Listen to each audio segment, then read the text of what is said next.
नमस्कार, स्वागत है आप सभी का फॉर्मूला गुरु में। मैं हूं विपुल सिंह और आज का शो काफ़ी महत्वपूर्ण है। महत्वपूर्ण इसलिए है क्योंकि ये शो जो है इस साल का एक तो पहला शो है।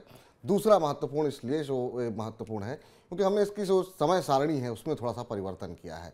पहले आप लोग शनिवार को ऐप पे और रविवार को यूट्यूब पे देखते थे। अब आप लोग बुधवार को इसे मनी 9 के ऐप पर देख पाएंगे और बृहस्पतिवार को आप देख सकते हैं इसे यूट्यूब पर। तो स्वागत है आप सभी का फॉर्मूला गुरु में। मैं हूं विपुल सिंह। फॉर्मूला गुरु में हर हफ्ते हम एक नई थीम के साथ आते हैं जिससे आपका पोर्टफोलियो न सिर्फ सुरक्षित रहे बल्कि लगातार बढ़ता रहे। और इस क्रम में आज हम बात करेंगे मिड कैप स्टॉक्स की। क्या आज के छोटे शेयर कल को बड़े रिटर्न दिला सकते हैं? मिड कैप शेयरों को चुनते समय किन बातों का ध्यान रखें?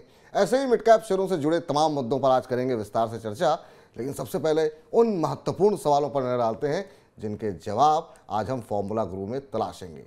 तो एक एक करके उन सवालों को आपके स्क्रीन पर लेकर के आते हैं और अपने एक्सपर्ट से अभी आपको कराते हैं रूबरू। तो सबसे पहले समझ लेंगे कि भाई आखिर में मिड कैप शेयर होते क्या हैं और क्यों इनको मिड कैप कहा जाता है, क्या वजह है इसकी, और आज की चर्चा हम ये क्यों कर रहे हैं इस पर भी हम करेंगे विस्तार पूर्वक चर्चा। इसके अलावा जरा कुछ एक और सवालों को भी हम तलाशेंगे जिसमें कि महत्वपूर्ण मुद्दा ये है कि अगर पता लग गया मिड कैप शेयर क्या होता है, लेकिन मिड कैप शेयरों को अगर हम उसमें निवेश कर रहे हैं, खरीदारी कर रहे हैं, तो किन बातों का ध्यान रखना चाहिए? क्या वैल्यूएशन को ध्यान रखना चाहिए? शेयर प्राइस सस्ता है क्या इसीलिए खाली ले लेना चाहिए? ये कौन से पहलू होते हैं हमारे आज के एक्सपर्ट से समझेंगे। तीसरा महत्वपूर्ण सवाल जिसके पे हम आज विस्तार से चर्चा करेंगे वो ये है कि आखिर में जो मझोले शेयर होते हैं यानी मिड कैप शेयर होते हैं, इनकी कितनी पॉसिबिलिटी है कि ये आने वाले टाइम के लार्ज कैप बन सकते हैं या इस तरह की कोई संभावना होती ही नहीं है? इस पर भी हम जवाब लेंगे हमारे आज के एक्सपर्ट से।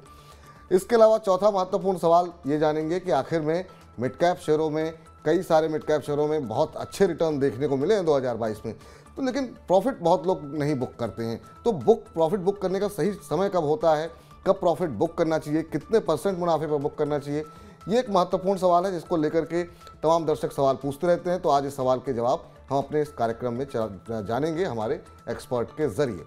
पाँचवा सवाल ये कि आखिर में अगर पैसे लगाने हैं तो मझोले में क्यों लगाएं, बड़े में ना लगा दें। बड़े या मझोले, किन में निवेश से मिलेगा ज़्यादा रिटर्न?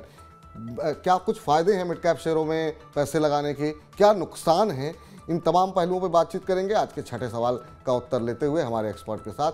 सातवां महत्वपूर्ण सवाल ये है कि पिछले एक साल में बहुत सारे शेयर ऐसे रहे हैं जिन्होंने शानदार रिटर्न दिया है। उसकी एक फहरिस्त भी हमने कुछ शेयरों की तैयार की है, वो भी शेयर आपको दिखाएंगे और उसके रिटर्न भी आपको दिखाएंगे और आज के हमारे एक्सपर्ट से पूछेंगे कि यहाँ पर इनमें से कौन से शेयर ऐसे हैं जिनमें उनको लगता है बने रहना चाहिए, कौन से शेयर हैं जिनसे उनको लगता है कि निकल जाना चाहिए। और आखिरी सवाल ये कि बहुत पिटाई भी हुई है मिड कैप शेयरों की, तो इन पिटते हुए शेयरों में से कब निकलना चाहिए, ये भी हम समझेंगे हमारे आज के 7वें सवाल में। और आखिरी और महत्वपूर्ण सवाल, हमारे जो आज के खास मेहमान हैं रवि सिंह जी, उनके पसंदीदा मिड कैप शेयर्स कौन कौन से हैं। तो अगर आपको सारे प्रश्नों के उत्तर मिल गए फिर भी आप कंफ्यूजन में हैं, तो रवि जी के पसंदीदा शेयर कौन कौन से हैं जहां पर आप खरीदारी कर सकते हैं, इस पर भी करेंगे विस्तारपूर्वक बातचीत। तो इन्हीं 8 सवालों के उत्तरों में हम कोशिश करेंगे कि पूरे मिड कैप के फॉर्मूले को समझने का प्रयास किया जाए। और सबसे पहले रूबरू कराते हैं हमारे आज के खास मेहमान यानी कि हमारे आज के गुरु रवि जी हमारे साथ जुड़ चुके हैं। रवि सिंह जी, शेयर इंडिया से। रवि जी, बहुत बहुत आभार, अभिनंदन आपका और नए साल की बहुत बहुत शुभकामनाएं आपको। एक बार फिर से नए साल पे हम लोग जुड़ रहे हैं आपके साथ। उम्मीद करते हैं 2023 हमारे दर्शकों के लिए काफ़ी अच्छा, काफ़ी शानदार रहेगा। आपसे पहला सवाल आज के सवालों पर आए उससे पहले पहला सवाल तो बाजार को लेकर के ही होगा। बाजार की अगले अगर हम बात करें 15-20 दिन, एक महीने की बात करें, क्योंकि 2023 पर तो हमने आपसे चर्चा की हुई है, तो इस अगले एक महीने के लिए आपको क्या लगता है बाजार की रेंज क्या रहनी चाहिए? और जो ट्रेडर हैं खास तौर से छोटी अवधि के ट्रेडर जो होते हैं उनके लिए क्या स्ट्रेटजी आप सजेस्ट करेंगे? पहले तो आपका यहाँ पर मुझे एक बार बुलाने के लिए बहुत बहुत धन्यवाद। और नए साल के सबसे पहले तो आपको, आपकी पूरी टीम को और फिर दर्शकों को शुभकामनाएं, क्योंकि आप अच्छे अच्छे प्रोग्राम दर्शकों के लिए लेकर आते हैं जो कि उनके पोर्टफोलियो में चार चांद लगा सकते हैं। और शुक्रिया सर। विपुल जी, इस समय सबसे बड़ा सवाल जो मैं आजकल लोगों को भागते हुए देखता हूँ, इन्वेस्टर को भागते हुए देखता हूँ, वो यही भाग के ढूंढना चाहते हैं कि कौन है 2023 के वो शेयर जो हमें रिटर्न दे सकते हैं। और ऐसे में मिड कैप सबसे बड़ा जो है वो नंबर आता है, क्योंकि मिड कैप के रिटर्न्स बहुत अच्छे होते हैं।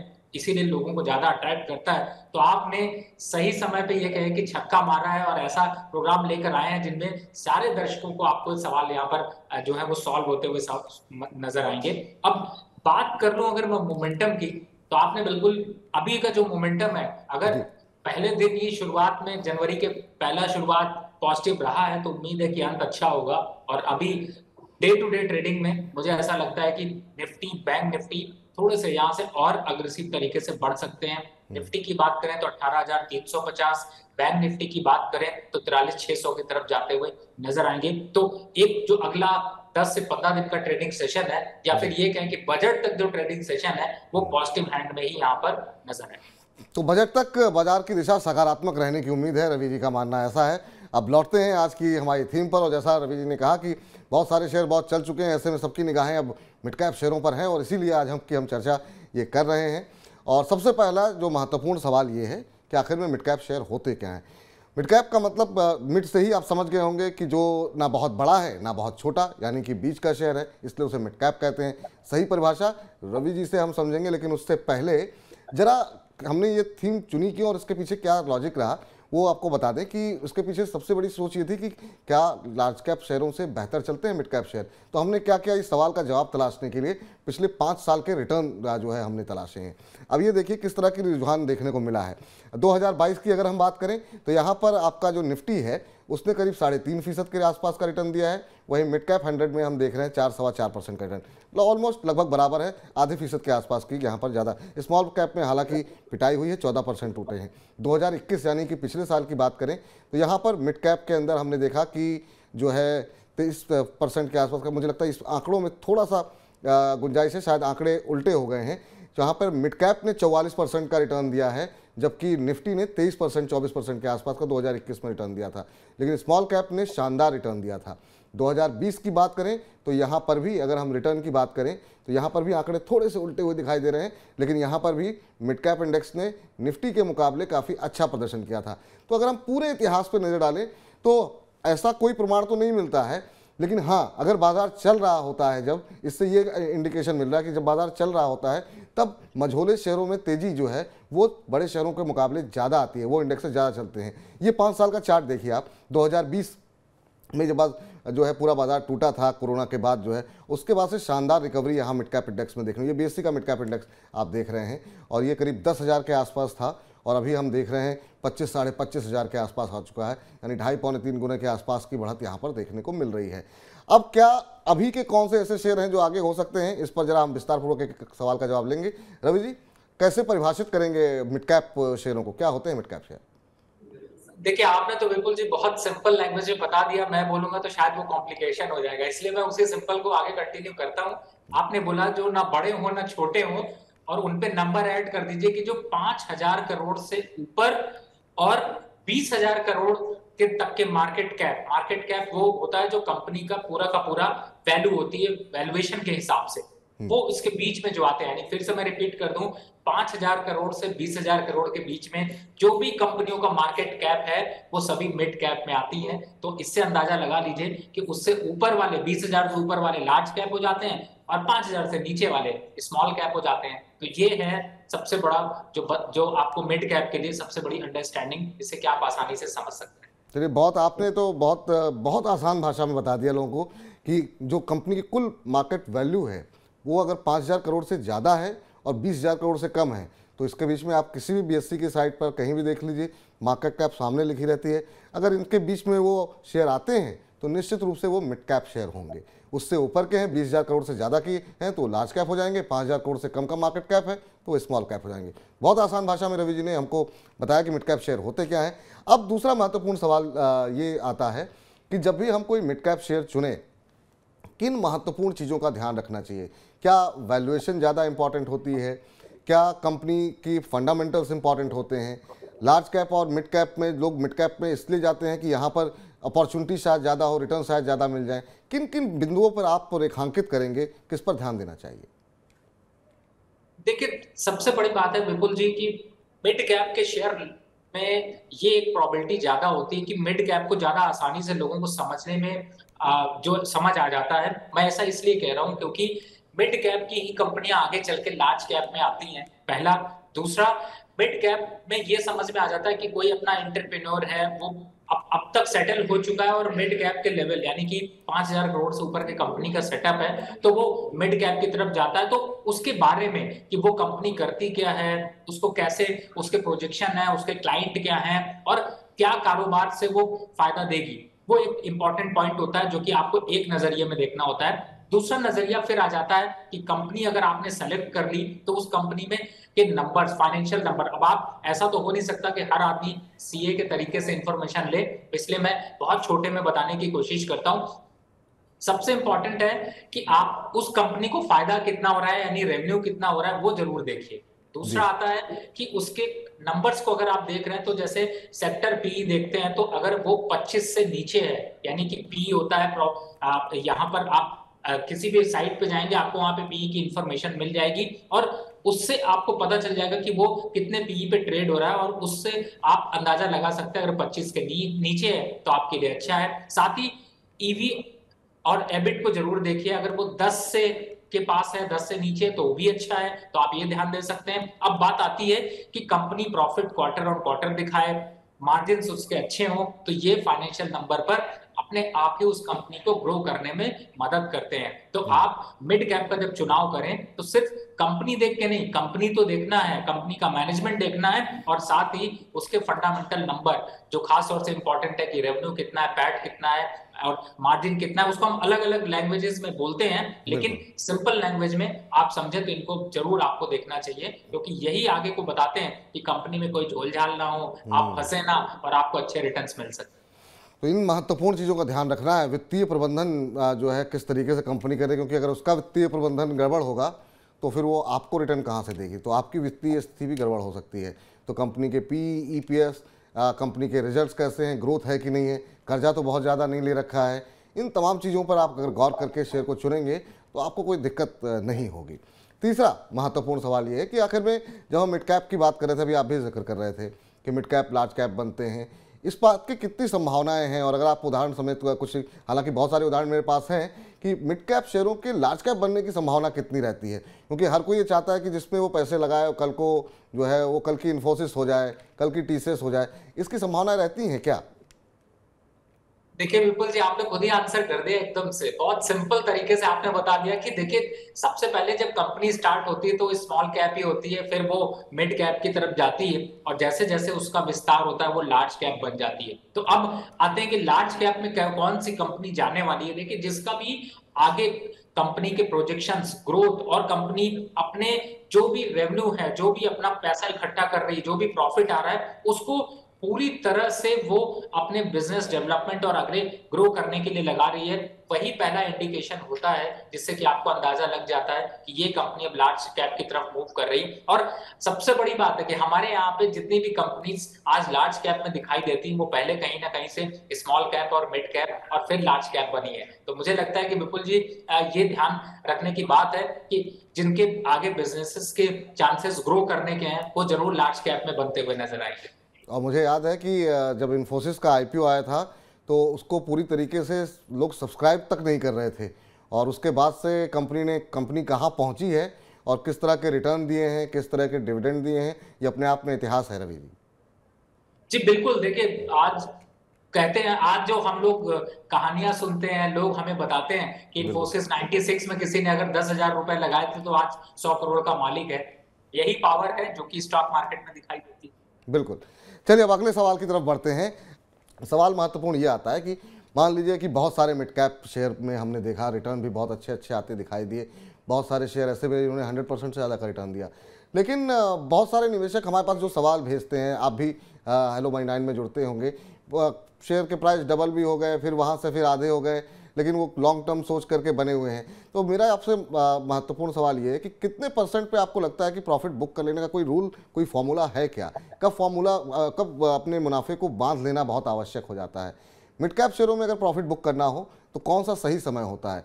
कोई अगर बेसिक थंब रूल अगर आप बता सकें हमारे दर्शकों को, क्योंकि लोग लॉन्ग टर्म के चक्कर में पता लगा कि 6 महीने में शेयर डबल हो गया, लेकिन फिर भी वो करें नहीं, हमने तो साल भर का सोचा था, बाद में पता लगता है प्रॉफिट बुकिंग आ गई, वो शेयर आधा रह गया। ये इतना इंपॉर्टेंट सवाल है और इसका जवाब जो है वो बहुत ही सिंपल है। जी। क्योंकि सबसे बड़ी बात है कि जब आप इन्वेस्टमेंट करते हैं तो हमेशा आपको मालूम होता है कि आपको आप कितने परसेंट रिटर्न चाहते हैं। लालच कभी भी नहीं करिए, क्योंकि लालच में हमेशा नुकसान होता है। मैं इसलिए ऐसा कह रहा हूं क्योंकि जब भी आप अगर आप बैंक की एफडी में देख रहे हैं कि आपको 6% 7% के रिटर्न मिल रहे हैं, प्रॉपर्टी में आपको 5 8% 10% के रिटर्न मिल रहे हैं, और किसी शेयर में आपने निवेश किया और आपको 20% से ऊपर, यानी जो इस समय बैंक की एफडी में रिटर्न मिल रहे हैं उससे किसी में डबल ट्रिपल टाइम इन्वेस्टमेंट पे रिटर्न मिल रहा है, तो मुझे लगता है कि सबसे पहले चालाक आदमी को यह करना चाहिए कि अपना जितना भी इन्वेस्टमेंट लगाया था, यानी अगर किसी ने 100 शेयर खरीदे हैं तो एग्जांपल से समझें, उसमें से अपना जितनी पूंजी लगाई थी वो पूंजी पहले बाहर निकाल दीजिए, उसके बाद चलने दीजिए, तो आपकी पूंजी हमेशा बनी रहेगी और आपके प्रॉफिट बढ़ते रहेंगे। अब बात आपने बहुत इंपॉर्टेंट कही कि मिड कैप के बहुत से शेयर 100% चले हैं। हमें 100% नहीं चाहिए। आप 100% की कभी मत सोचिए। आप ये सोचिए कि अगर स्टॉक 50% बढ़ गया तो मैं आधी क्वांटिटी, 100% बढ़ गया तो पूरी क्वांटिटी बेचने के बाद जाऊंगा फाइनेंशियल एडवाइजर से राय लूंगा कि अब कौन सा शेयर खरीदूं, या फिर वो रिसर्च करूंगा। ये सिंपल फॉर्मूला है, कोई और फॉर्मूले की जरूरत नहीं है। आप जब भी स्टॉक खरीदिए, अगर आपके पास अभी भी बास्केट में कोई ऐसा स्टॉक है जो आपको 50% और 100% रिटर्न दे रहा है, तो फॉर्मूला लगाइए, 50% अभी बेच दीजिए, 50% जब बेचिए जब 100% आपको रिटर्न मिल जाए, और उस शेयर को टाटा बाय बाय कर दीजिए, दूसरे शेयर की तरफ जाइए। क्योंकि ऐसे शेयर में 100% का प्रॉफिट मुनाफा देखने के बाद लोगों को 20% का भी मुनाफा बुक करने का मौका नहीं मिलता। तो चालाक वही जो जल्दी प्रॉफिट लेके चला जाए। तो चालाक वही जो अपनी पूंजी जो है अपने पास रख ले। तो इसलिए जो है ये समझदारी रखिए, ऐसा ना हो कि जो सारी रकम जो है मुनाफे की वो खाली पेपर पे दिखाई दे, कि वहाँ पता लगा ऑनलाइन बढ़ रहा है, आप खुश हो रहे हैं, फिर वो ऑनलाइन घट भी गया तो आप दुखी हो रहे हैं। तो कम से कम रियल मनी एंजॉय कीजिए आप, जब भी आपको लगे अच्छे रिटर्न मिल रहे हैं। जो फॉर्मूला रवि जी ने बताया है, 50% जो है, अगर 40-50% का रिटर्न मिल गया है किसी खबर की वजह से, किसी अप मूव की वजह से, अपना आधा मुनाफा बुक कर लीजिए। बहुत ज़्यादा चल गया शेयर, 100% पैसे डबल हो रहे हैं, बिल्कुल पूरा पूरा बुक कर लिए, दूसरे शेयर तलाशिए।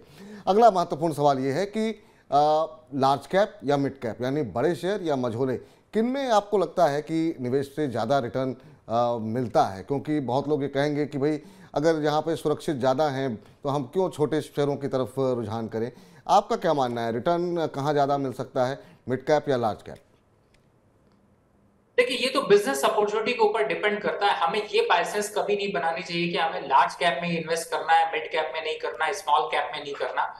बेटर चालाक जो इन्वेस्टर हैं, जो हम लोग फाइनेंशियल एडवाइजर आपको एडवाइस करते हैं, खासतौर से जैसे हमने प्रीमियम सर्विसेज के थ्रू भी हम एडवाइस कर रहे हैं शेयर इंडिया के माध्यम से, तो हम यही कहते हैं कि आप मार्केट के मोमेंटम को देखिए और उसी जगह पे इन्वेस्ट करिए। अगर आपको मिड कैप अच्छे रिटर्न दे रहा है तो मिड कैप की तरफ फंड बढ़ा दीजिए, लार्ज कैप में कम कर दीजिए। लार्ज कैप आपको अच्छे दे रहे हैं तो लार्ज कैप की तरफ फंड, आप पैसा आपका है, आप उसको किसी भी तरफ डाइवर्ट कर सकते हैं। एक रेशियो जिसे फॉलो करना चाहिए, उसमें मैं हमेशा कहता हूं 40% आपका लार्ज कैप में, 40% आपका मिड कैप में, और 20% आपका स्मॉल कैप में। ये रेशियो याद कर लीजिए, लिख लीजिए। मैं फिर से रिपीट करता हूं, 40% आपका लार्ज कैप, 40% आपका 100% का जो पूरा का पूरा होता है बिल्कुल। उसमें 40% आपका मिड कैप, और 20% जो बचता है वो स्मॉल कैप में। ये रेशियो बनाकर निवेश करिए और इस निवेश को थोड़ा बहुत बढ़ाते घटाते रहिए। कभी 30% लार्ज कैप में कर दीजिए, 50% मिड कैप में कर लीजिए, कभी 50% से 40% कर दीजिए, उधर 50% कर दीजिए। इस तरीके के रेशियोज को आप चेंज करते रहिए तो आपका पोर्टफोलियो में चमक हमेशा बनी रहेगी। तो ये काफ़ी महत्वपूर्ण बात कही है, और 2023 के लिए इसको आप गांठ बांध सकते हैं कि अगर 100 रुपये आपको लगाने हैं तो ये सोच लीजिए कि 40 रुपये जो है हम लार्ज कैप में लगाएंगे, जहां पर हमारा निवेश बाकी उसके मुकाबले सुरक्षित रहेगा। 40 रुपये हमको लगाने हैं मिड कैप में, और बचे 20 रुपये आप स्मॉल कैप में लगा सकते हैं, जहाँ पर थोड़ा सा रिस्क ज़्यादा होता है, लेकिन वहाँ पर भी अगर आपका निवेश रहेगा अच्छी कंपनियों में तो ये चलते हैं। तो लार्ज कैप और मिड कैप सबको जो है एक तरीके से आउट परफॉर्म करते हुए भी दिखाई देते हैं। तो इस तरीके से अगर आप रेशियो तय करेंगे तो आपका पोर्टफोलियो में चमक, जैसा रवि जी कह रहे थे, वो बरकरार रहेगी। अब जरा छठे सवाल पर आते हैं, और ये काफ़ी महत्वपूर्ण सवाल है कि हमने देखा कि बहुत सारे शेयर बहुत रफ्तार के साथ, तेज़ी के साथ आगे बढ़े हैं। अब सवाल ये है कि एक साल में जिन कंपनियों ने काफ़ी शानदार रिटर्न दे दिया है, उन शेयरों से क्या बाहर निकलें, उन शेयरों में क्या और पैसे लगाएं, या इनमें से कोई ऐसे शेयर हैं जहां पर अभी जो है फ्रेश एंट्री की जा सकती है? अदानी पावर, अब जरा भाव देखिए, एक साल पहले इसका भाव 2021 दिसंबर 30/12 को इसका भाव 99 रुपये के आसपास था। 100 रुपये की कंपनी है जो है, हमने देखा कि गिरावट के बावजूद भी 293 के आसपास, 294 के आसपास ट्रेड कर रही है। 195% का रिटर्न, यानी करीब 200% का रिटर्न यहाँ पर देखने को मिला। इंडियन बैंक 137 का शेयर 295, 114% का रिटर्न यहाँ पर देखने को मिला। बैंक ऑफ इंडिया 42 रुपये का शेयर 81-82 रुपये का हो गया, यानी ऑलमोस्ट 100% का, 92% के आसपास का रिटर्न। कैनरा बैंक, बैंकिंग शेयरों ने तो खैर आखिरी के 2-4 महीने रहे ऐसे छक्के लगाए हैं कि बाकी सारे सेक्टर्स दिखाई नहीं दिए। कैनरा बैंक में आप देखिए 195 का शेयर था, 335-336 के आसपास चल रहा है, 70% का रिटर्न यहाँ पर भी आया है। टीवीएस मोटर्स अच्छा चला है, 70% के आसपास रिटर्न। जेएसपीएल जो है ये 600 के आसपास पहुँच गया, 370 से 60-62% का रिटर्न यहाँ पर। अपोलो टायर्स 50% का रिटर्न एक साल में देखने को मिले हैं। क्यूमिंस इंडिया यहाँ पर भी हम देख रहे हैं करीब 50% के आसपास का रिटर्न देखने को मिले। तो ये तो हम कुछ एक कंपनियों के उदाहरण दे रहे हैं जो निफ्टी मिड कैप 50 का हिस्सा हैं, जहाँ पर हम देख रहे हैं 50 से लेकर के 200% तक के रिटर्न मिले हैं। इन कंपनियों में क्या कोई कंपनी आपको अच्छी लग रही है जो वहाँ पर आपको लगता है कि फ्रेश इन्वेस्टमेंट कर सकते हैं, और कहाँ आपको लग रहा है कि ऑलरेडी बहुत रैली आ चुकी है, प्रॉफिट बुक कर लेना चाहिए? क्योंकि निश्चित रूप से इन शेयरों में जो है बहुत सारे निवेशक जो है वो निवेशित होंगे जो हमारे दर्शक हैं। विपुल जी, ऐसा मुझे लग रहा था कि जैसे आप हमारी लिस्ट पढ़ रहे हो जिसपे कि हम लोगों ने क्लाइंटों को इस पे रिपोर्ट भी दी है और इन स्टॉक्स की रिकमेंडेशन हमारी रही है। इनफैक्ट जो आपका अगला सवाल आपने जो रखा था या आपने जो स्टार्टिंग में दिखाया कि जानेंगे कौन से शेयर, उनमें कई स्टॉक्स हैं जो रिपीटेटिव है। तो फिलहाल मुझे ऐसा लगता है कि ये बास्केट तो आप बिल्कुल रखिए ही रखिए। आपको मैंने अभी पहले बताया 2 मिनट पहले ही कि अगर आपको 50% और 100% के रिटर्न आपको इन स्टॉक्स में मिल रहे हैं, खासतौर से अदानी पावर है, इंडियन बैंक है, bank of India, Canara bank, TVS, JSPL, Apollo tyre, Cummins India, तो बिल्कुल आपको पार्शियल प्रॉफिट बुक करना चाहिए। और अगला सेगमेंट जो है जिसमें कि हम शेयर की बात करेंगे, उनमें वो पैसे और लगा सकते हैं। बिल्कुल। चलिए, तो ये तो रही उन शेयरों की बात जो कि तेजी में चल रहे हैं, लेकिन बहुत सारे पिटे भी हैं। तो क्या पिटने वाले शेयरों से दूर ही रहें, या फिर कहीं पर ऐसा लग रहा है कि वैल्यूएशन बहुत आकर्षक हो गई है, काफ़ी टूट गए हैं, अब इनसे ज़्यादा क्या टूटेंगे, बहुत लोगों को शेयर सस्ते लगने लगते हैं? तो जरा कुछ एक फहरिस्त हमने उनकी भी तैयार की है, हालांकि वो फहरिस्त हमने थोड़ी छोटी रखी है। उनमें देखते हैं क्या स्थिति देखने को मिल रही है। ये सबसे ज़्यादा पिटने वाले शेयर हैं, तो हमने 5-6 शेयर निकाले हैं। जुबलेंट फूडवर्क्स, एक समय ऐसा लग रहा था कि इसी शेयर की तूती बोलेगी, लेकिन 2022 इनके लिए अच्छा नहीं रहा और 85% की जो है गिरावट यहाँ पर देखने को मिली है। अच्छी खासी गिरावट, सोचिए 3,500 का शेयर 500 रुपये पे आ गया। भारत इलेक्ट्रॉनिक्स 50% से ज़्यादा टूटा है। टोरेंट फार्मा में 51, 51, 52% के आसपास की गिरावट देखने को मिली है, 1500 पे आ चुका है।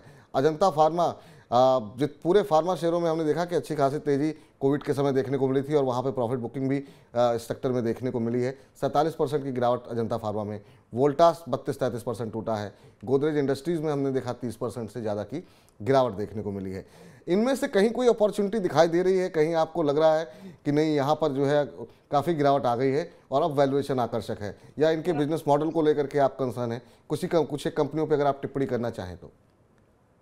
देखिए, आपके इसमें वैसे तो मुझे ऐसा लगता है कि जो आपने इस समय कंपनियों की बात की है उसमें सबसे पहले नंबर पे अगर मुझसे इन्वेस्टमेंट के लिए पूछे तो मुझे बीईएल काफी अच्छा लग रहा है। डिफेंस सेक्टर की कंपनी है और अच्छे खासे दमखम रखती है, तो आप इसको अभी कंटिन्यू कर सकते हैं। बाकी और चूंकि 10 स्टॉक्स मैं आपको देने वाला हूँ, उन पे आप फोकस करेंगे तो आपको और ज्यादा अच्छे रिटर्न्स मिल सकते हैं। तो मुझे लगता है बीईएल को इसमें से आप कंटिन्यू कर सकते हैं। और एक सवाल ये भी था मेरा उसमें, जो सवाल मैं आखिरी सवाल पे आऊँ उससे पहले, कि आखिर में मिड कैप शेयरों में गिरावट आ रही है, वो किसी के पास अगर पोर्टफोलियो में है तो कब निकलना, कब चाहिए, कब आपको लगता है कि नहीं अब निकल जाना चाहिए?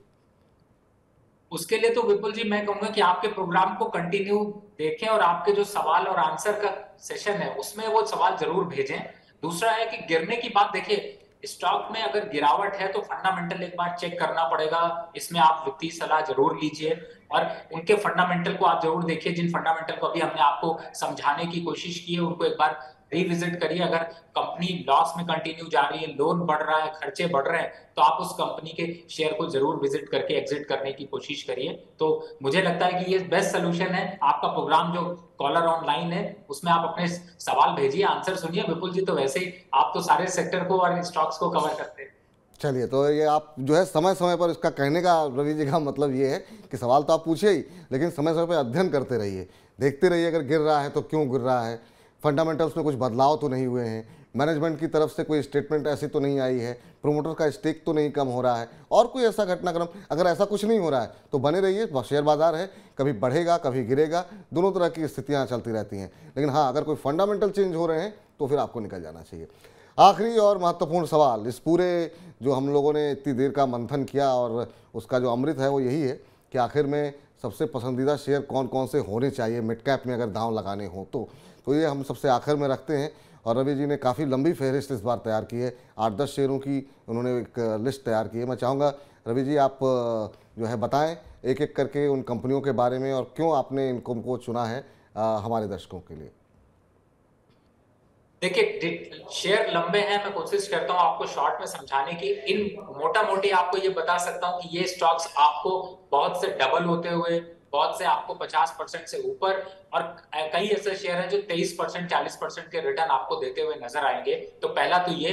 दूसरा जो मेरा सेलेक्ट करने का पॉइंट था, उसमें भी विपुल जी आपका सबसे बड़ा हाथ है। इसलिए मैं ऐसा कह रहा हूं क्योंकि कुछ दिन पहले आपने एक प्रोग्राम किया था जिसमें आपने डिविडेंड को लेकर के काफी फोकस किया था जी इन्वेस्टर के बिल्कुल लिए। जी। और वो शेयर, वो आपका जो प्रोग्राम था, वो कहीं ना कहीं से गहरी छाप मेरे मन में भी छोड़ा है, और मैंने अपने सारे इन्वेस्टर्स को वो फॉरवर्ड किया है कि आप उस वीडियो को जरूर देखें। बिल्कुल आपसे भी रिक्वेस्ट होगी आपके प्रोग्राम के माध्यम से कि आप उसका डिस्क्रिप्शन में लिंक जरूर दीजिएगा जिससे लोग देख सकें। और बिल्कुल बिल्कुल। उसी और हम अपने दर्शकों को बीच में आपको रोक के कह रहे हैं, लेकिन हम अपने दर्शकों को बताना चाहेंगे कि आप मनी नाइन के यूट्यूब चैनल पर जाइए या फिर मनी नाइन ऐप पर जाइए। फॉर्मूला गुरु सेक्शन में जो है हमारी अच्छी बहुत बढ़िया कार्यक्रम हुआ था। डिविडेंड वाले शेयरों पे आप चाहें तो उसको तलाश कर सकते हैं। बाकी जैसा रवि जी ने कहा, हम डिस्क्रिप्शन में जो है इसका लिंक भी जो है निश्चित रूप से डाल देंगे, ताकि अगर आप उसको फॉलो करना चाह रहे हैं, उसको समझना चाह रहे हैं तो देख सकते हैं। जी अमित जी, रवि जी। तो स्टॉक कुछ उसी से रिलेटेड भी हैं जो कि आपको 15% डिविडेंड भी दे रहे हो। यानी सारी बास्केट का निचोड़ ये है कि वो डिविडेंड वाले स्टॉक्स अच्छे, फंडामेंटल वाले स्टॉक्स अच्छे, चार्ट वाले स्टॉक्स और अच्छे रिटर्न्स आपको दे सके। पहला स्टॉक है पीएफसी। इस समय पावर फाइनेंस कॉर्पोरेशन अच्छे फंडामेंटल के साथ चल रहा है। डिविडेंड यील्ड इसका भी 8% से ऊपर है और इस समय अच्छे मोमेंटम के साथ है। 200 रुपए के टारगेट अचीव हो सकते हैं आप, इसलिए मैंने इसको रखा है। दूसरा हिंदुस्तान जिंक। यहाँ पर कमोडिटी की प्राइसेस का जो इम्पैक्ट है उसके बाद से इसमें एक पुल बैक देखने को मिला है, तो दूसरा शेयर है हिंदुस्तान जिंक जिसे आप अपने बास्केट में ले सकते हैं। तीसरा शेयर फिर से डिविडेंड की तरफ आते हैं तो आपको 14% डिविडेंड देने वाला और इस समय अच्छे वैल्यूएशन पे मिलने वाला आरईसी, आप इसको ले सकते हैं। क्योंकि पूरा बास्केट ऐसा है कि पूरा हेज रहे पोजीशन, आप सेफ रहें, इसलिए यहाँ पर फार्मा सेक्टर से अरविंदो फार्मा, जिसके कि नंबर्स अच्छे हैं, चार्ट्स पर भी काफी अग्रेसिव है और अच्छे वैल्यूएशन पर मिल रहा है, आप इसको ले सकते हैं। टाटा एलेक्सी मिड कैप का एक ऐसा शेयर है जिसमें अच्छे करेक्शन मिले हैं और आईटी सेक्टर का दिग्गज स्टॉक है। परफॉर्मेंस वाइज आपको आगे परफॉर्मेंस देखने को मिल सकती, तो मैंने इसको चूज किया है। अगला स्टॉक्स की तरफ जाए तो खासतौर से इस समय सर्विस इंडस्ट्री को फोकस करते हुए इंडियन होटल, जिसमें कि दमखम अच्छा बनता है, आप इसको अपने पोर्टफोलियो में शामिल कर सकते हैं। और फिर वापस से देखते हैं तो भेल यहाँ पर अग्रेसिव तरीके से जो है वो चेंजेस देखने को मिल रहे हैं। फंडामेंटल नंबर्स पर स्ट्रांग हुआ है, डिविडेंड की तरफ बढ़ रहा है और रिटर्न वाइज भी आपको यहाँ पर सरप्राइज कर सकता है, तो आप इसको फोकस कर सकते हैं। फाइनेंस से रिलेटेड आते हैं तो एल&टी फाइनेंस यहाँ पर अच्छे वैल्यूएशन पर मिल रहा है, दमखम है यहाँ से 30 से 40% के रिटर्न की, आप इसको फोकस कर सकते हैं। और दो पिछले साल जो इन्होंने अच्छे टॉप परफॉर्मेंस दी और अभी भी फंडामेंटल अच्छे हैं, चार्ट्स अच्छे लग रहे हैं, नंबर्स अच्छे हैं, एनपीए कम हुए हैं बैंकिंग सेक्टर से, कैनरा बैंक और फेडरल बैंक, आप इनको अपनी बास्केट में शामिल, इस साल के टारगेट को आप अचीव कर सकते हैं, तो आप इन स्टॉक्स को आप खरीद सकते हैं। आपने बहुत अच्छी अच्छी कंपनियां यहाँ पर चुनी हैं। एक सवाल मेरा बीएचईएल को लेकर के है कि बहुत सारे जो ऐसे भी निवेशक हैं जो बहुत लंबे समय से बने हैं, पर शेयर में उस तरह का मोमेंट, कंपनी बहुत अच्छी है, सब लोग बात करते हैं, लेकिन उस तरह का मोमेंटम नहीं देखने को मिलता है, तो इसको चुनने के पीछे खास वजह क्या रही आपकी? देखिए विपुल जी, मैं एक चीज का ध्यान रखता हूं कि ऐसा नहीं है कि सारे शेयर आपको रिटर्न ही दे, और सारे शेयर रिटर्न देने का मतलब है कि जब मार्केट में गिरावट हो तो आपका डर कम होना चाहिए। आपको ऐसा नहीं लगना चाहिए कि आप फंस गए हैं, आप वापस गिर रहा है तो क्या करें, हम अपनी बास्केट को कहां संभालें। तो ये एक ऐसा स्टॉक है जो कि थोड़ा डिफेंसिव रहता है, सेफ चलता है, लेकिन जब चलता है तो अच्छे रिटर्न्स दे जाता है। आप जैसे इस समय कंपैरिजन करें तो एक साल में आपको 32% का रिटर्न फिर भी आपको दे ही गया। बिल्कुल अगर बिल्कुल। 3 महीने में भी देखें तो भी 32% के रिटर्न है, एक साल में देखें तो भी 32% से ऊपर के रिटर्न है, और 3 साल में यानी कि धीरे धीरे कछुए की चाल में चलता है, आपको 80% के रिटर्न दे रहा है। तो मुझे लगता है कि फंडामेंटल नंबर पर यहाँ पर जो गवर्नमेंट की पॉलिसीज है जो पावर सेक्टर को लेकर के उसका फायदा आगे इस स्टॉक को देखने को मिलेगा। और ये स्टॉक एक बार 120 का लक्ष्य यहाँ से अचीव कर सकता है, अभी 80 रुपए के पास चल रहा है। तो मुझे लगता है कि ये भी एक कारण रहा है, और डिफेंसिव है, बहुत ज्यादा गिरावट नहीं होती है, डर नहीं दिखाता है इन्वेस्टर को, इसलिए मैंने चूज किया।